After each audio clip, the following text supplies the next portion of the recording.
নমস্কার বন্ধুরা। মঙ্গলবার রাতে আমি শুভ চলে এসেছি আবারও একটি রোমাঞ্চকর ঘটনা নিয়ে তোমাদের প্রিয় ভূত ভীষণ চ্যানেলে।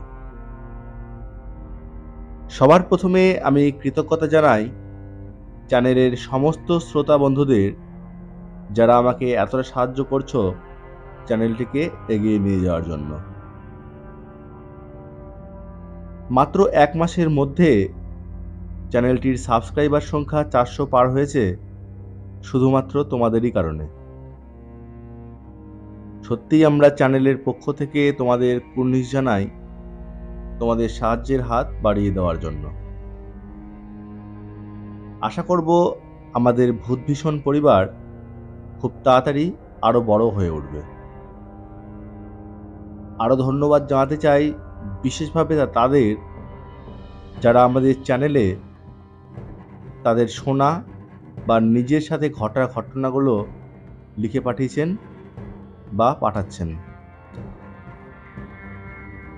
এই সপ্তাহে বিভিন্ন জায়গা থেকে যারা ঘটনা পাঠিয়েছো বা পাঠিয়েছেন, তাদের পাঠানো সেসব ঘটনার মধ্যে থেকে সেরা ঘটনাটি বেছে নিয়ে আজ চ্যানেলে শোনাতে এসেছি। আজকের সেরা রোমাঞ্চকর ঘটনাটি পাঠিয়েছেন দক্ষিণ দিনাজপুর জেলার শান্তিপুর গ্রাম থেকে সুবোধ রায়। শুরু করছি ভূত ভীষণ চ্যানেলের রোমাঞ্চকর ১৩ নম্বর এপিসোড, শান্তিপুরের বাচ্চা ভূত। সুবোধবাবু, আপনাকে জানাই অসংখ্য ধন্যবাদ আমাদের চ্যানেলে ঘটনা পাঠানোর জন্য। আশা করব আগামীতেও আরও ঘটনা আমাদের চ্যানেলে পাঠাবেন। সুবোধবাবু যেভাবে আমাদের ঘটনাটি লিখে পাঠিয়েছেন সেভাবেই চ্যানেলে পড়ে শোনাচ্ছি। তো বন্ধুরা, চলো ঘটনাটি শুরু করা যাক। শুভ ভাই, আশা করি ঈশ্বরের কৃপায় কুশলে আছো। তোমার চ্যানেলের ঘটনাগুলি সত্যিই আমার ও আমার পরিবারের মন জয় করে নিয়েছে। প্রতি শনি ও মঙ্গলবার ঘটনা আপলোডের অপেক্ষায় থাকি সকলে। অন্য দিনের থেকে এই ২ দিন একটু তাড়াতাড়ি বাড়ি ফিরি ঘটনা আপলোডের সাথে সাথে পরিবারের সবাই একসাথে শুনবো জন্য। অন্যদের পাঠানো ঘটনা এতদিন শুনলাম, আজ আমাদের পাশের বাড়ির বহু বছর আগে ঘটা একটা ঘটনার কথা জানাতে লিখে পাঠালাম। তখন আমি খুবই ছোট হলেও ক্লাস 7-8-এ পড়ি হয়তো। একদিন সকালে পড়তে বসেছি, হঠাৎ আমার বাড়ির পাশের বাড়িতে একজনের কান ফাটানো চিৎকার শুনতে পাই। এই চিৎকার যেন ধীরে ধীরে কখনো আর্তনাদ ও কখনো কান্নার রূপ নিচ্ছিল, তো কখনো যেন এক অট্টহাসিতে পাল্টে যাচ্ছিল। আমার মা রান্নাঘর থেকে দৌড়ে সেই বাড়ির দিকে যায় কি হলো হঠাৎ করে সেটা জানার জন্য। আমার আর পড়া হলো না, কি হয়েছে সেটা জানার কৌতূহল থাকলেও মায়ের শাসনের ভয়ে পড়া ছেড়ে সেখান থেকে উঠে যে দেখতে যাব তার আর সাহসে কুলোতে পারিনি। মিনিট ২০ পরে মা বাড়ি এসেই বাবাকে ফোন করে বাড়িতে আসতে বলে, আর আমাকে সাবধান করে আমি যেন বাড়ি থেকে না বেরোই। কিছু সময় পর বাবা বাড়িতে এসে মাকে জিজ্ঞাসা করে পাশের বাড়িতে এত লোকের ভিড় কেন, আর কেই বা ওরকম চিৎকার করছে। তখন মা বাবাকে বলে, আধ ঘন্টা মতো আগে হঠাৎ পাশের বাড়ির মেয়েটি চিৎকার করে ওঠে। আমি দৌড়ে গেছিলাম কি হয়েছে দেখার জন্য। গিয়ে দেখি মেয়েটিকে তার বাবা ও তার মা ধরে আছে, কিন্তু তাকে সামলাতে পারছে না দুজনে মিলেও। মেয়েটির শরীরে যেন অদ্ভুত রকমের শক্তি কাজ করছে, আর কখনো কখনো আবোল তাবোল কিছু একটা বলে চলেছে। বলে রাখি, এই মেয়েটির বিয়ে হয়েছিল মালদা জেলার কুপাদহ গ্রামে। ঘটনার কিছুদিন আগেই তার বাবার বাড়িতে ঘুরতে এসেছিল মেয়েটা। গ্রামের প্রায় সকলেই ওই বাড়িতে চলে আসে ঘটনাটি দেখার জন্য, যে হঠাৎ কি হয়েছে সেই বাড়িতে। দীর্ঘক্ষণ সময় যাবৎ বিভিন্ন মানুষ মেয়েটিকে নানান রকম প্রশ্ন করে। মেয়েটির স্বামী ইতিমধ্যেই সেই বাড়িতে এলে গ্রামের আরও কয়েকজন মিলে স্থানীয় হাসপাতালে মেয়েটিকে নিয়ে যায়। হাসপাতালে নিয়ে গিয়ে সেখানে প্রাথমিক চিকিৎসা করায়, কিন্তু কোনো রকম অসুস্থতার লক্ষণ না থাকার কারণে বাড়িতে নিয়ে আসতে বলে ডাক্তার। গ্রামের বয়স্ক কিছু মানুষেরা মেয়েটির বাবা মা ও তার স্বামীকে বলে, ওর কোনো রোগ হয়নি ঠিকই, কিন্তু আমাদের মনে হয় ওকে কোনো ভূত বা অশরীরই ভর করেছে। তোমরা ওকে কোনো ওঝার কাছে নিয়ে যেতে পারো। এরপরে গ্রামেরই একজন পাশের গ্রামের এক ওঝার হদিশ দেন। মেয়েটির বাবা সে ওঝার সম্বন্ধে অবশ্য আগে থেকেই জানতেন, তাই নিজেই সেই ওঝাকে নিয়ে আসতে তার বাড়িতে নিজেই যান। এদিকে বেলা যথেষ্টই বাড়তে থাকে। প্রায় ঘণ্টাখানেক বাদে সেই ওঝাকে সঙ্গে করে মেয়েটির বাবা তাদের বাড়ির সীমানাতে আনতেই বাড়ির ভেতরে থাকা মেয়েটি রাগে ফুঁসতে থাকে আর বলে, কাকে ধরে নিয়ে এসেছে বাড়িতে ওটা? অবিশ্বাস্য হলেও সত্যি এটা যে সেই ওঝা আর মেয়েটির বাবা বাড়ির বাইরেই সেই মুহূর্তে ছিল। বাড়ির চারিদিকে ঘেরা, বাইরে কে সেটা বাড়ির ভেতর থেকে না জেনে কখনোই বলা সম্ভব না। সেখানে সেই ওঝাকে তার বাবা যে নিয়ে এসেছে সেটা সেই মেয়েটির বাড়ির থেকে বলে দেওয়া সেখানে বাড়ির ভেতরে উপস্থিত সকলকে চমকে দিয়েছিল। কারণ বাড়ির ভেতরে উপস্থিত কেউই জানতো না যে কোনো ওঝা বাড়িতে চলে এসেছে। এরপর সেই ওঝা বাড়ির ভেতরে এসে মেয়েটির সামনে মাথা নিচু করে মেয়েটিকে জিজ্ঞাসা করে, কিরে, হঠাৎ এই মেয়েটি জুটল? কি চাস? কেন এসেছিস মেয়েটির কাছে?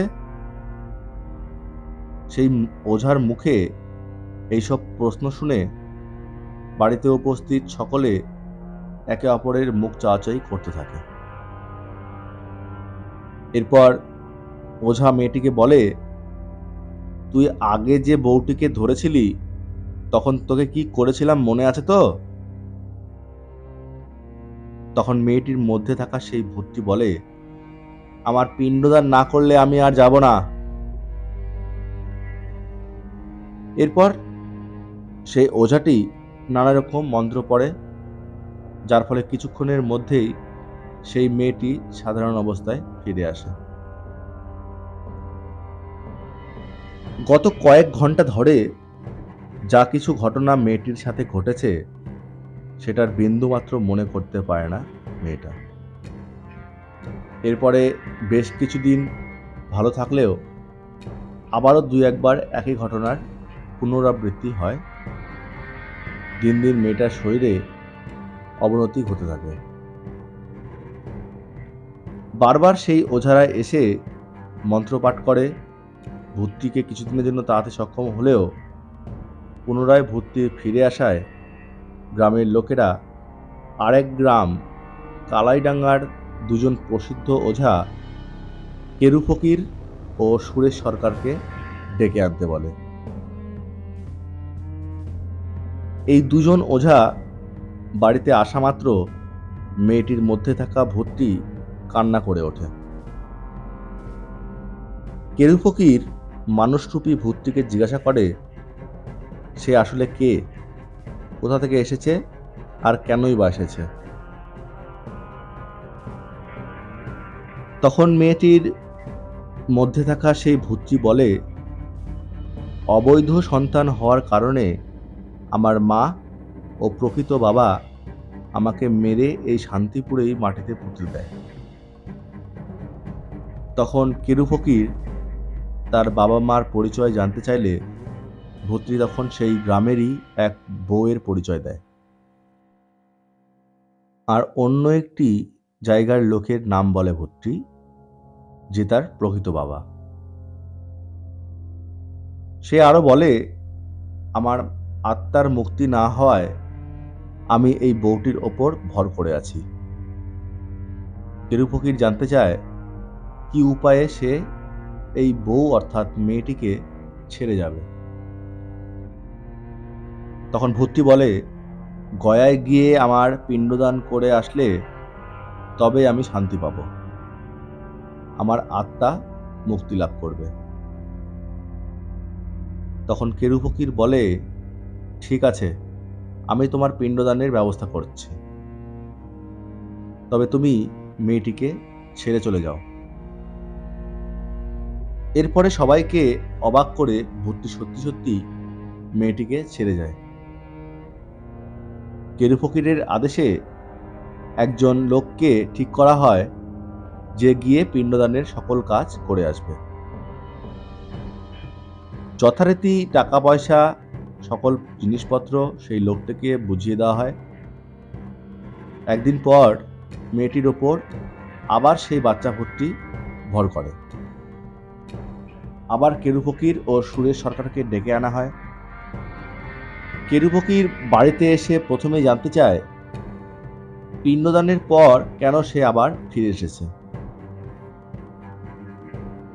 ভূতটি বলে, যাকে পিণ্ডদানের জন্য বলেছিলে সে পিণ্ডদান করতে যায়নি, বরং সে টাকা পয়সা নিজের করে অন্য একটি বাড়িতে গিয়ে লুকিয়ে রয়েছে।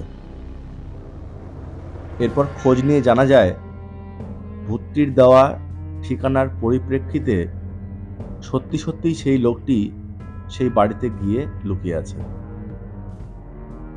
গ্রামের লোককে সেই বাড়িতে দেখে হতভম্ব হয়ে যায় সে। সকলের কথার চাপে পড়ে সেই লোকটি স্বীকার করে যে সে টাকা আত্মসাতের জন্য এখানে এসে রয়েছে। কদিন পার হলে গ্রামে ফিরে যেত সে। আশ্চর্যের বিষয় হলো, সেই ভূতটি যখন মেয়েটির মধ্যে থাকতো সে সময় কেউ কিছু জানতে চাইলে তার ঠিক ঠিক উত্তর দিয়ে দিত ভূতটি। যে সময়ের ঘটনা তখন ভোটের আবহাওয়া। সদ্য ভোটদান পর্ব শেষ হয়েছে। প্রথমবারের মতো মিনতি ঘোষ সিপিআইএম দলের প্রার্থী হিসাবে ভোটে দাঁড়িয়েছিলেন। বিরোধী দলের প্রার্থী ছিলেন শ্রী বিপ্লব মিত্র। ভোটের গণনার আগে ফলাফল কি হবে জানতে কৌতূহলবশত একজন জিজ্ঞেস করেছিল সেই মেয়েটির মধ্যে থাকা ভূতটিকে। ভূতটি বলেছিল ৬,০০০-এর কিছু বেশি ভোটে বিপ্লব মিত্র বাবুকে পরাজিত করে জয়ী হবেন মিনতি ঘোষ। ভবিষ্যতে এই কথা পুরোপুরি সঠিক প্রমাণিত হয়। মূল ঘটনায় ফিরছি। গ্রামের কিছু লোক সেই পিণ্ডদান করতে পাঠানো লোকের কাছে খবর নিতে যায়। এদিকে কেরু ফকির তো সুরেশ সরকার ভূত তাড়ানোর জন্য মন্ত্রপাঠ করেই চলেছে। সবাইকে আশ্চর্য করে সেই মেয়েটির মধ্যে থাকা ভূতটিও কেরু ফকিরের বলা মন্ত্রের সাথে বাড়িয়ে আরও একটা মন্ত্রপাঠ শুরু করে। কেরু ফকির যাই মন্ত্র বলে ভূতটি বাড়িয়ে আরও একটা মন্ত্র বলে। বেশ কয়েকবার ওঝার কাছ থেকে এইসব মন্ত্র শোনার ফলে যেন ওঝাদের মতো মন্ত্রপাঠ শিখে নিয়েছিল ভূতটা। এদিকে পিণ্ডদান না করার ঘটনা গ্রামে এসে সেই লোকগুলো বলার পর কেরু ফকির বলে, ঠিক আছে, আমরা অন্য একজনকে পাঠানোর ব্যবস্থা করছি এক্ষুনি, যে সত্যি সত্যি তোর পিণ্ডদান করে আসবে, তাতে কোনো গণ্ডগোল হবে না। এরপরে ভূতটি বলে, থাক, তোদের আর কিচ্ছু করতে হবে না, আমি এমনিই চলে যাচ্ছি। কেরু ফকির তখন ভূতটিকে বলে যে এমনি এমনি না, সত্যি সত্যি যাবি তো? ভূতটি বলে যে হ্যাঁ, এক্ষুনি চলে যাচ্ছি। তখন দুজন ওঝা বলে, ওই যে বড় নারকেলের গাছটা দেখছিস, ওই গাছের একটা ডাল ভেঙে তোকে যেতে হবে, আর ফিরে আসা যাবে না।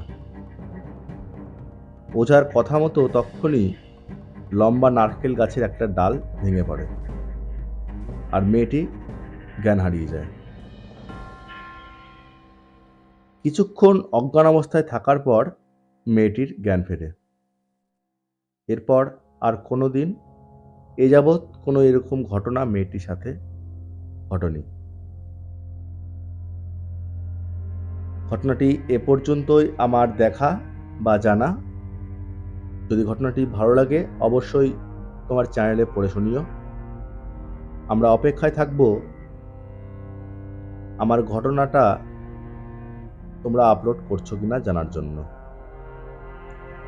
ভালো থেকো, ভালোবাসা নিও। তো বন্ধুরা, ঘটনাটি পড়ার পর যেমন গায়ে কাঁটা দিয়েছিল আমার, আজকে পড়ে শোনাতে গিয়েও তেমনই হচ্ছে এখন। তোমাদের আজকের ঘটনাটি কেমন লাগলো কমেন্ট করে জানাবে অবশ্যই। ভালো লাগলে অবশ্যই একটা লাইক করে দিও। যারা চ্যানেলে নতুন, ঘটনাটি শুনলে অবশ্যই সাবস্ক্রাইব করে দিও, আর পাশে থাকা বেল আইকনটিকে টাচ করে নোটিফিকেশন অন করে দিও, যাতে পরবর্তী ঘটনাগুলি আপলোডের সাথে সাথে তোমাদের কাছে পৌঁছায়।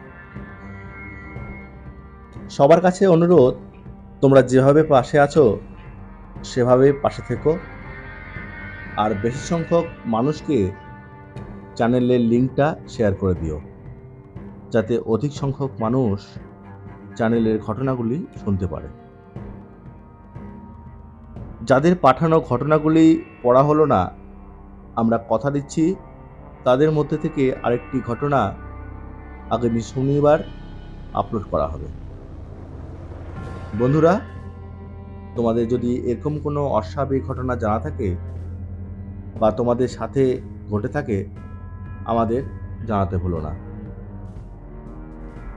তোমাদের পাঠানো ঘটনাগুলির মধ্যে থেকে সেরা ঘটনাটি বেছে নিয়ে আমরা চ্যানেলে পড়ে শোনাব। প্রতিটি গল্প প্রেরকদের জন্য আমাদের চ্যানেলের পক্ষ থেকে স্পেশাল গিফট পাঠানো হবে।